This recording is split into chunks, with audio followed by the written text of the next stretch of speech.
द्वैभाषिक राज्य देण्याचं एवढा बोनस आपल्यालाच का? तर गोविंद वल्लभ पंतांनी संसदेमध्ये असं म्हटलेलं आहे की हा आम्ही एक प्रयोग करून पाहतो. तर अशा प्रयोगाचे गिनीपिग म्हणून मराठीच लोकांना निवडण्याचं कारण काय आहे? आपल्याकडे जशी संयुक्त महाराष्ट्र समिती होती तसं गुजरातमध्ये महागुजरातचं आंदोलन होतं आणि त्या महागुजरातच्या मंडळींनी सुद्धा तशा प्रकारचा संघर्ष केला. त्यांचा संघर्ष गुजरात मिळावं आणि मिळाली तर मुंबईही मिळावी. त्यावेळेला बाबासाहेब आंबेडकरांची भूमिका खूप महत्वाची होती. त्यांनी असं म्हटलं की मद्रास जर तमिळांचा आहे, कलकत्ता जर बंगाल्यांचा आहे, तर मुंबई महाराष्ट्राची. ती का महाराष्ट्राची आहे? मुंबईचं पाणी कुठून येतं? महाराष्ट्रातून येतं. मुंबईतलं अन्नधान्य महाराष्ट्रातून येतं. मुंबईतला भाजीपाला महाराष्ट्रातून येतं. हे सगळी संसाधनं जी आहेत ती महाराष्ट्रातून येत असतील तर मुंबईवर महाराष्ट्राचा जैविक हक्क आहे.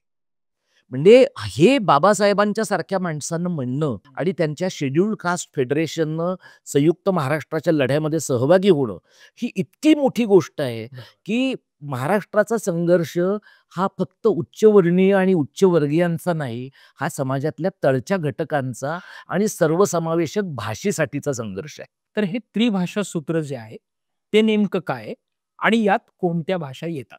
की ह्या त्रिभाषा सूत्रामध्ये म्हणजे हा शासन निर्णय असं म्हणतो की मराठी, इंग्रजी आणि हिंदी या 3 भाषा मराठी आणि इंग्रजी माध्यमाच्या शाळांमध्ये अनिवार्यपणे शिकवल्या जाव्यात.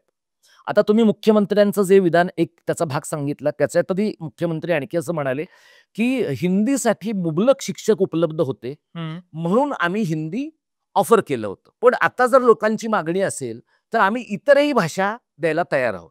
आता या विधानातली फसगत बघा. हिंदीसाठी तुमच्याकडे मुबलक लोक आहेत. आता हे लोक कुठून येणार? हे काही असे अझरबैजानमधनं किंवा हिंदुकुश पर्वतातनं येणार आहेत का? तर हे लोक महाराष्ट्रात आहेत. तर हे काय करतात? तर हे आता मराठी शिकवत असतील, इंग्रजी शिकवत असतील. प्राथमिक शाळांमध्ये अनेक ठिकाणी महाराष्ट्रात एक शिक्षकी शाळा आहे. मग तुमची काय अपेक्षा आहे की या सगळ्या मंडळींनी मराठी, इंग्रजी, हिंदी आणि समाजशास्त्र आणि विज्ञान, गणित हे सगळं शिकवावं अशी अपेक्षा आहे का?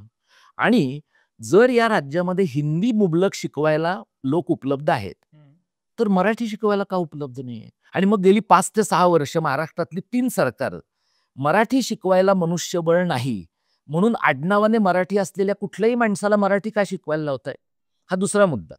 तिसरा मुद्दा असा, तुम्ही भारतीय भाषा शिकवायला सांगताय. महाराष्ट्रातल्या कोणी तुम्हाला असं म्हणलंय की आम्हाला बाकीच्या 22 भाषा शिकवा?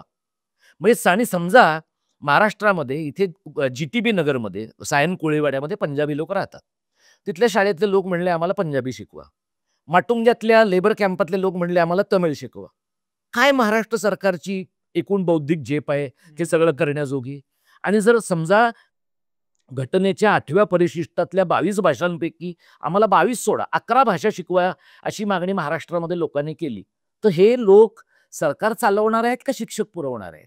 म्हणजे ह्यानं दुसरं काहीच करता येणार नाही. मूळ प्रश्न असा आहे की त्रिभाषा सूत्र का द्विभाषा सूत्र? हे त्रिभाषा सूत्र आपल्यावर महाराष्ट्रावर तुम्ही लादलं, महाराष्ट्राला घ्यायला भाग पाडलं. एवढंच कशाला?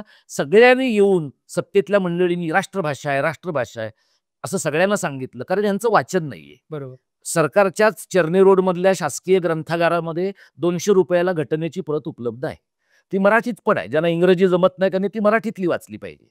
कुठेही भारत सरकारच्या या घटनेमध्ये आपल्या घटनेमध्ये देशाच्या राष्ट्रभाषा हा शब्द नाहीये. हा मूर्खपणा फक्त महाराष्ट्रात प्रचलित आहे. कारण आपल्याकडे वर्षानुवर्ष राष्ट्रभाषा प्रचार समिती ही गोष्ट वर्षानुवर्ष चाललेली आहे.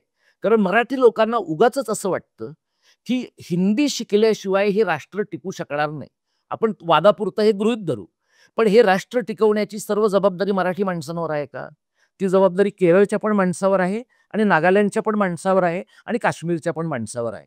त्यामुळे आता असं आहे की 2च भाषा ती त्रिभाषा सूत्राकडून महाराष्ट्राला द्विभाषा सूत्र 1ली ते 5वी पर्यंत जायला पर्यायच नाही. याचं कारण तुम्ही 2च भाषा त्या परिसरातल्या भाषा आहे.